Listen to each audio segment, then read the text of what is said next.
US deployed 3 new missiles that they had not used in combat before. And it's basically a missile that like explodes above the ground and basically shoots out 180,000 tungsten pellets in all directions. So this is not a weapon that you want to use above a residential area, because you're going to perforate, you're going to like, you're gonna put these tungsten pellets in everything that's in its way. But 3 of these missiles exploded above exactly that, above residential areas, including a sports hall where a girls' volleyball team was having practice. Not only that, there was also like a boys' team doing soccer practice. And we were able to establish that 21 civilians died. And what is so striking is this got way less attention, but US denied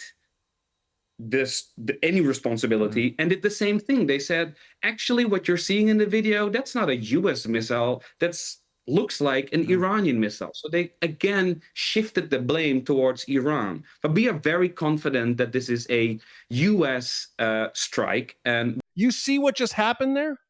Corporate media hears tragic mistake and immediately translates it into America evil. That's the game. Nobody serious is defending dead children.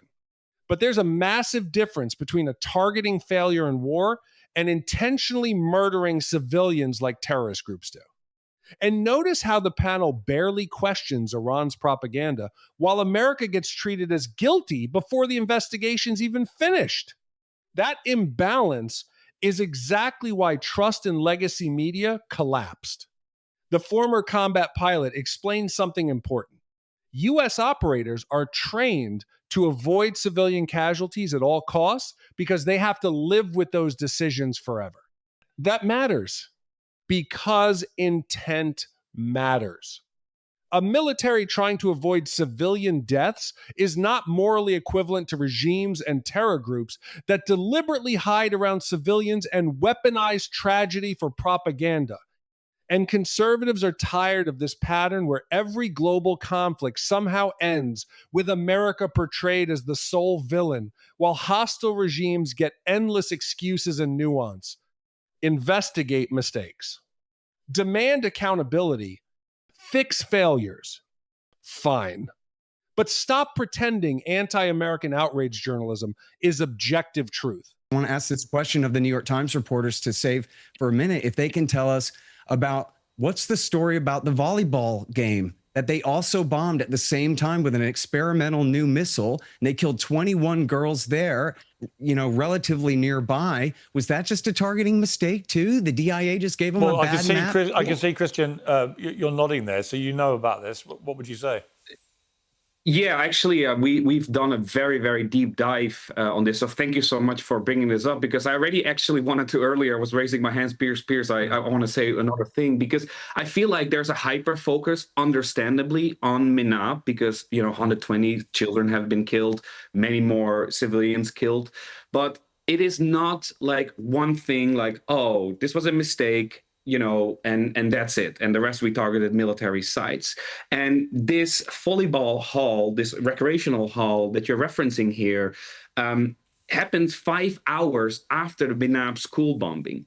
And what we were able to establish is that, based on satellite imagery, videos, like all of the same things that we're doing in our investigations, is that the US deployed 3 new missiles that they had not used in combat before. And it's basically a missile that like explodes above the ground and basically shoots out 180,000 tungsten pellets in all directions. So this is not a weapon that you want to use above a residential area, because you're going to perforate, you're going to like, you're gonna put these tungsten pellets in everything that's in its way. But 3 of these missiles exploded above exactly that, above residential areas, including a sports hall where a girls' volleyball team was having practice. Not only that, there was also like a boys' team doing soccer practice. And we were able to establish that 21 civilians died. And what is so striking is this got way less attention, but US denied any responsibility and did the same thing. They said, actually, what you're seeing in the video, that's not a US missile, that's looks like an Iranian missile. So they again shifted the blame towards Iran. But we are very confident that this is a US strike, and where they also used a new type of weapon that was untested in combat. And it's absolutely striking to see that this was used, and we don't know what happened there. Was it a targeting error? Like, again, this was a sports hall that was adjacent to an IRGC compound, so very similar Christian, to was Minot. that for those not familiar with this story? Yeah. Was that fired from a plane, from a submarine? What kind of missile are we talking about? So this is called the Precision Strike Missile, or PRISM for short. And actually, it's a land-launched missile. Right. So we believe, like we did a trajectory analysis, and we believe it's probably from the direction of Kuwait or Iraq, where we know these vehicles that can launch 2 of these missiles per vehicle, basically per pod, were indeed stationed in Kuwait and Iraq at the opening day of the war. So they're launched most likely from Kuwait or Iraq, possibly also Bahrain or UAE. Okay. Okay, stop right there. Did you catch what just happened? The entire conversation instantly jumped from possible targeting failure to emotionally implying intentional evil. That's the move. And this is where conservative viewers need to keep their brains switched on instead of getting manipulated by emotional framing from either side. Because 2 things can be true at once. Civilian deaths can be tragic. And Iran can still be a violent authoritarian regime that manipulates propaganda constantly. Those things are not mutually exclusive. But notice how the panel keeps treating America like the only actor on earth required to prove moral perfection, while Iran gets discussed like some misunderstood victim state. This is the same IRGC regime that funds terror proxies across the Middle East. The same regime that suppresses dissent brutally. The same regime that chants death to America while targeting civilians through proxy networks for years. And somehow the burden of proof always lands entirely on America within minutes of an incident. Interesting, right?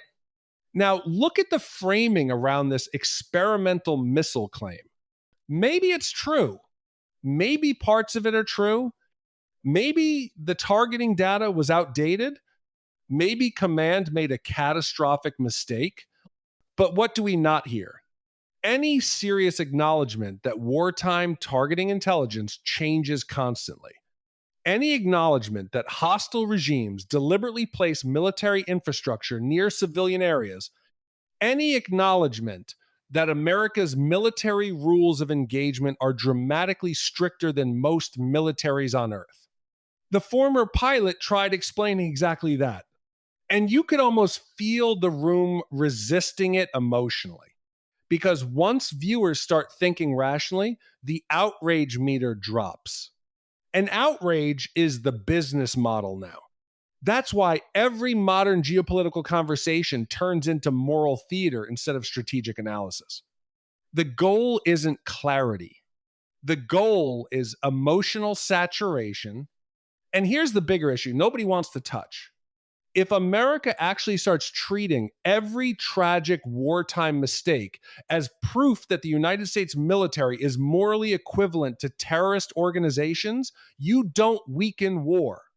You weaken deterrence. And weak deterrence creates more war, not less. That's the uncomfortable truth. Also, notice how quickly they move from discussing a strike investigation into broader anti-American framing. Suddenly it becomes Hiroshima.